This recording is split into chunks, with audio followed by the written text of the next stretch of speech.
Welcome back for episode 6 of series 2 of 5 Things from Google. If you haven't been here before, then in a nutshell, I take a topic from the news or about the week in general. I type that phrase into Google and then present the 5 newest or most relevant items about it. Here in series 2, I'm releasing the episodes as both podcasts, which are available on iTunes, and you can also find them on my website 5thingsfromgoogle.com. They're also on my YouTube channel called 5 Things From. Now, each episode, when I quote from a website or a source, I will quote verbatim. That means that occasionally there'll be a swear word, or maybe adult themes are involved. This may make the episode unsuitable for work, and also where such content could be frowned upon. Now, I try to let you know if that's going to occur in an episode where I can, but viewer caution is advised generally.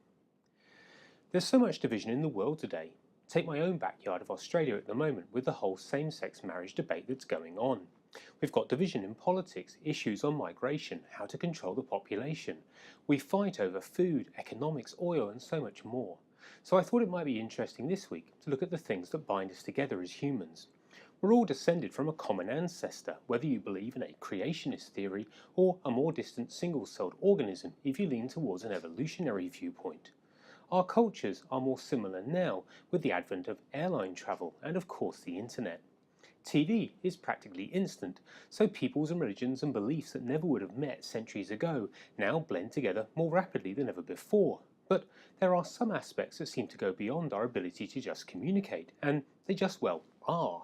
Sometimes with lots of suggestions, but no real definitive answers. So here are 5 things on beliefs and traits that all cultures and people have.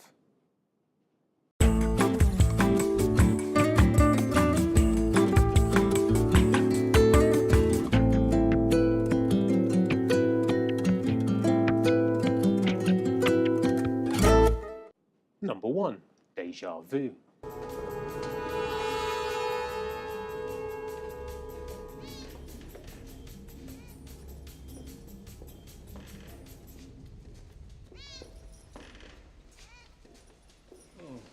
Deja vu.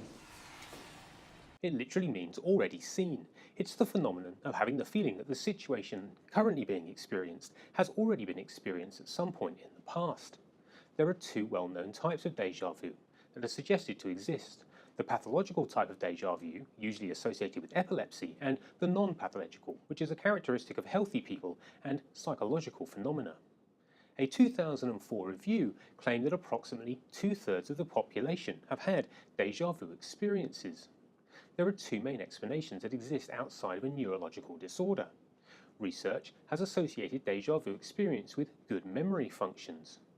The similarity between a deja vu eliciting stimulus or an existing or non-existing but different memory trace may lead to the sensation that an event or experience currently being experienced has already been experienced in the past. Thus, encountering something that invokes the implicit association of an experience or sensation that cannot be remembered may well lead to deja vu. There's also the dream-based explanation. One theory of deja vu attributes the feeling of having previously seen or experienced something that is currently being seen or experienced to that of having dreamt about a similar situation or a place and then forgetting about it until one seems to be mysteriously reminded of the situation or the place while awake. The spontaneity of these types of deja vu moments can catch many people off guard, especially when they get the sensation from visiting a specific place they've never been to the point where they are in a temporary state of shock and disbelief. Now, deja vu has also been firmly associated with temporal lobe epilepsy. Reportedly, deja vu can occur just prior to a temporal lobe seizure. People suffering a seizure of this kind can experience a deja vu during the actual seizure activity or in the moments between convulsions. A team led by researcher Akira O'Connor from the University of St Andrews in the UK has found evidence that deja vu is a technique the brain uses to make sure memories are correct. To test this, they read study volunteers a set of linked words: bed, pillow, night, duvet. They deliberately left out the related word sleep and later asked volunteers if they'd heard a word beginning with letter S. Participants replied they hadn't. Later, they would ask whether they'd heard the word sleep. Now they remembered that they hadn't, but at the same time the word seemed familiar, as it was related to the previous words. In this way, a sense of deja vu was simulated. The team used an MRI to scan brain activity while this was all taking place, which allowed researchers to see the mental conflict in play. The scan showed activity in the frontal regions of the brain, areas which are involved in decision making. It suggests there may be some conflict resolution going on in the brain during deja vu, Stephen Kohler from the University of Western Ontario in Canada told New Scientist. Now, before you get too excited, this study is a small one, and it's yet to be peer-reviewed. However, if the findings do stand, it would mean that deja vu would indicate a brain's memory-checking system works well, thereby reducing the chance of misremembering. This hypothesis fits with the known effects of age on memory. Deja vu is much more prevalent in children and trails off as someone gets older. In other words, as their memory deteriorates.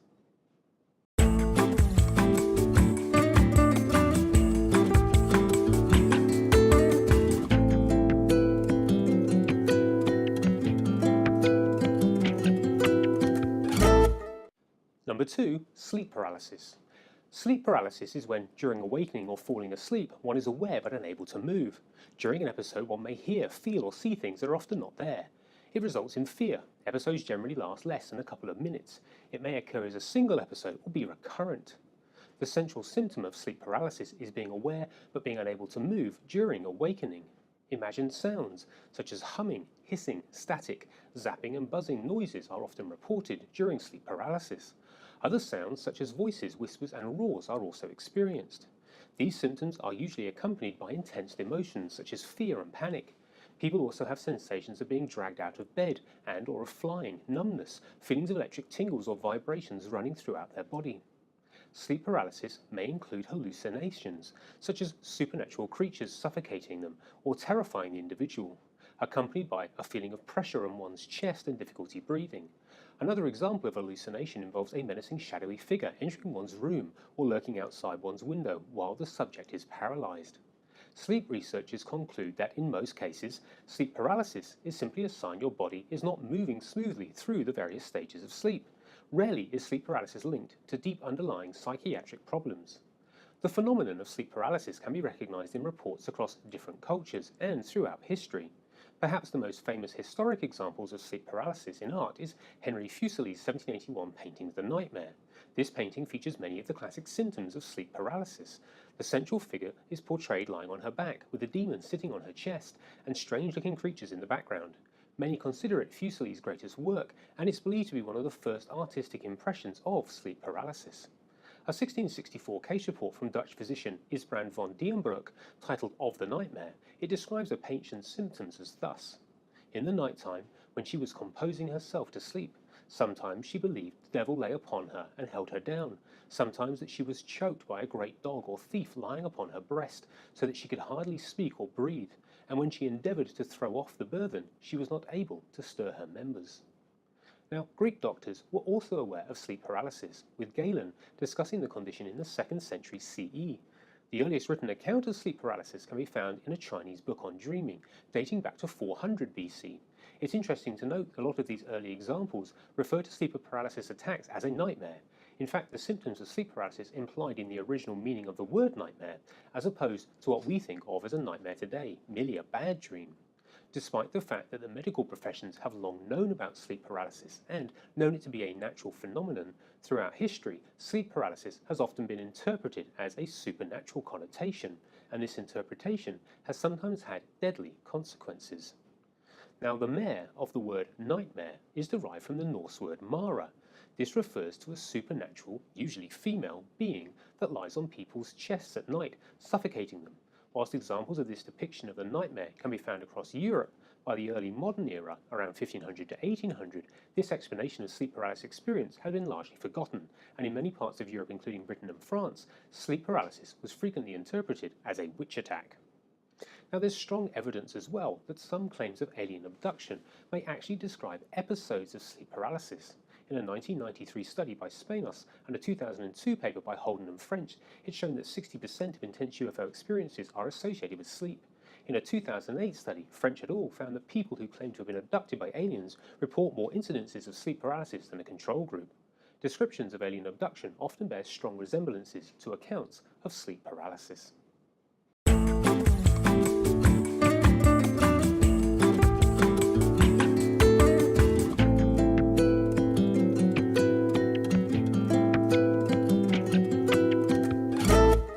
Number 3, instinct. Instinct or innate behavior is the inherent inclination of a living organism towards a particular complex behavior. The simplest example of an instinctive behavior is a fixed action pattern, in which a very short to medium-length sequence of actions without variation are carried out in response to a clearly defined stimulus. Instincts are inborn complex patterns of behavior that exist in most members of the species, and they're distinguished from reflexes, which are simple responses of an organism to a specific stimulus, such as the contraction of a pupil in response to bright light, or the spasmodic movement of the lower leg when the knee is tapped. Now, we see examples of innate behavior in animals all of the time. Examples are spiders spinning a web, birds building nests, caterpillars building cocoons, etc.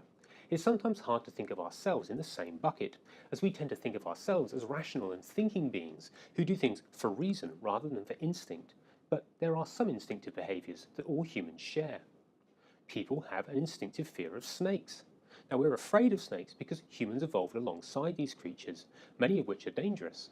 This fear saved the lives of our ancestors and became hardwired innate behavior, also known as instinct. Similarly, we possess many other instincts that were adaptive during most of human history. Our immense propensity for denial may have enabled prehistoric humans to cope with menacing situations, but today we use denial to avoid confronting reality. Human instincts evolved long ago when we lived off the land as hunter-gatherers and took refuge in simple shelters like caves. Although our instinctive behaviors were adaptive then, that is, they enhanced our ability to survive and reproduce, many do not work quite so well in modern man-made environments. Take, for example, greed. Now, that must certainly have been adaptive for early cave dwellers. In times of scarcity, a greedy caveman who refused to share his food stores at the onset of winter would have been more likely to survive until spring, and hence would have enjoyed higher fitness or reproductive success than a generous one who shared his limited resources with the less fortunate. Natural selection programmed us to be selfish. Greed is a natural human instinct. We are all selfish and greedy at heart, and for sound evolutionary reasons. Similarly, tribal loyalty and revenge made sense. If another caveman messed with your tribe, you bashed him over the head, and he was unlikely to do it again. Such instincts worked to our advantage when we were cavemen, but have become dangerously maladaptive in today's man-made artificial world. Revenge makes no sense when one contemplates pushing a red button to set off a nuclear explosion that will destroy yourself as well as your enemies. Then there's the prisoner's cinema. This is a phenomenon reported by people kept in total darkness, especially prisoners confined to dark cells for a long period of time. The sensation has been reported by truck drivers, pilots, and practitioners of intense meditation. Astronauts have also experienced a similar occurrence in space. The light show usually includes various colours and appears out of total darkness. The lights are said to have a succinct form, which is difficult to describe. The lights often transform, though, into human form. Scientists believe the cinema is a result of phosphenes combined with the psychological effects of prolonged exposure to darkness.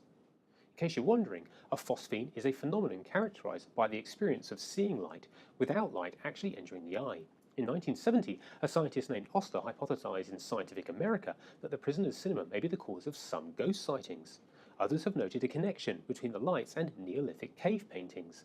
Legend has it that the ancient Greek philosopher Pythagoras retreated often to pitch-black caves in order to receive wisdom through visions. Then we have blushing. This is the involuntary reddening of a person's face due to embarrassment or emotional stress. In many cultures, it's become associated with being love-struck or certain romantic situations. Blushing is related to flushing. However, flushing involves a more intense reddening of the skin and extends all over the body. Just about any situation can bring on intense blushing. It usually takes 1 or 2 minutes for the reddening to disappear. Severe blushing can make people self-conscious and has been known to make it difficult to feel comfortable in certain situations. A collection of studies have determined that blushing is the result of an overactive sympathetic nervous system. Finally, we have emotional contagion. This is the tendency for humans to feel the emotions of people around them. It appears to be involved with mob psychology and related to the bandwagon effect. The bandwagon effect is a well-documented form of groupthink. It says that human conduct spreads among people in a similar way to fads and trends. As more people come to believe in something, others hop onto the bandwagon. The idea of emotional contagion is clearly evident in human children.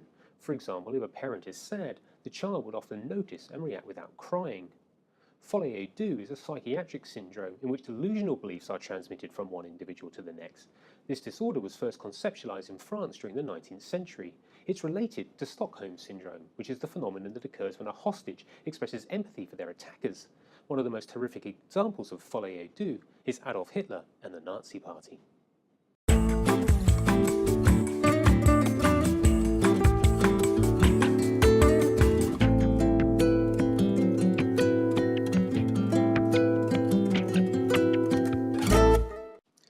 4. Belief in the supernatural. Supernatural beliefs are beliefs in things that do not and cannot exist to the best of scientific knowledge, but which appear real to believers. Examples are the belief in God, angels and demons, reincarnation, ghosts, and mind-body dualism. Belief in the supernatural, especially gods, is one of the most obvious characteristics of religion. It's so common, in fact, that some people mistake mere theism for religion itself. Yet that is incorrect. Theism can occur outside of religion, and some religions are atheistic. Despite this, supernatural beliefs are a common and fundamental aspect to most religions, while the existence of supernatural beings is almost never stipulated in non-religious belief systems.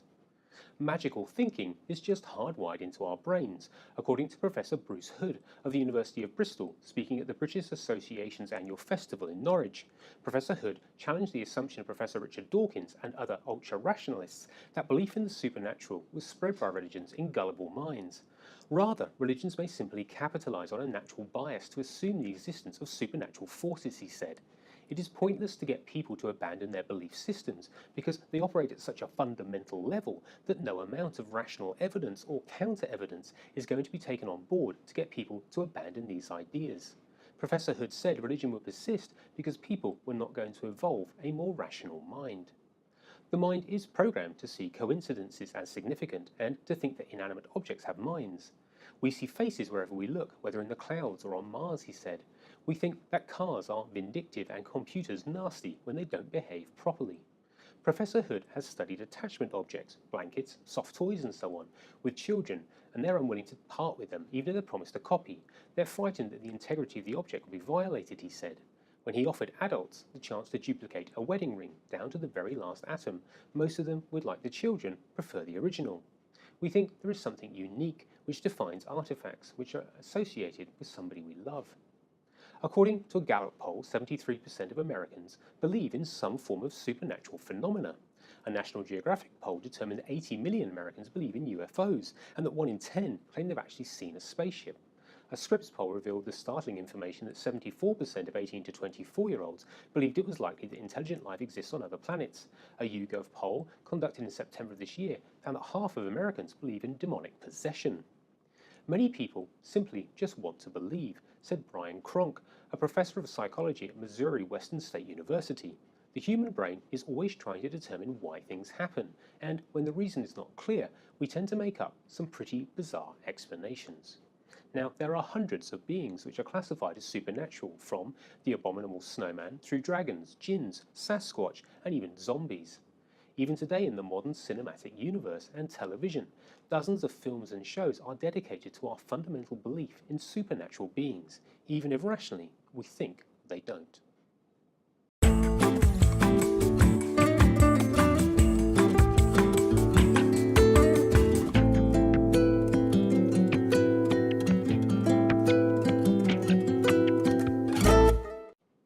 Number 5, the Mandela Effect.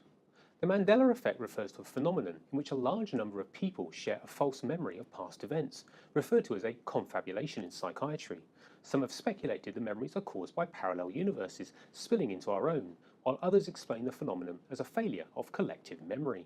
In 2010, blogger Fiona Broome coined the term Mandela Effect to describe a collective false memory she discovered at the Dragon Con convention, where many others believe that former South African President Nelson Mandela had died during his imprisonment in the 1980s. That year, Broome launched the website MandelaEffect.com to document various examples of the phenomenon. See, I thought Nelson Mandela died in prison. I thought I remembered it clearly, complete with news clips of his funeral, the mourning in South Africa, some rioting in cities, and the heartfelt speech by his widow.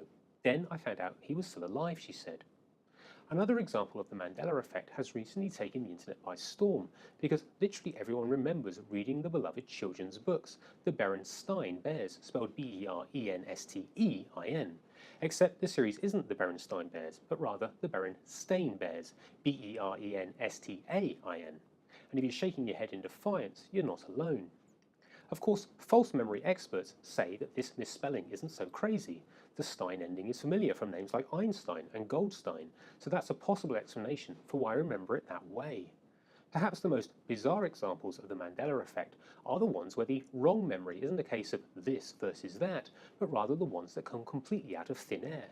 A lot of people distinctly remember seeing a formal portrait of King Henry VIII eating a turkey leg. It was a famous portrait. The only issue is it doesn't exist. There is no such portrait of the king eating a turkey leg.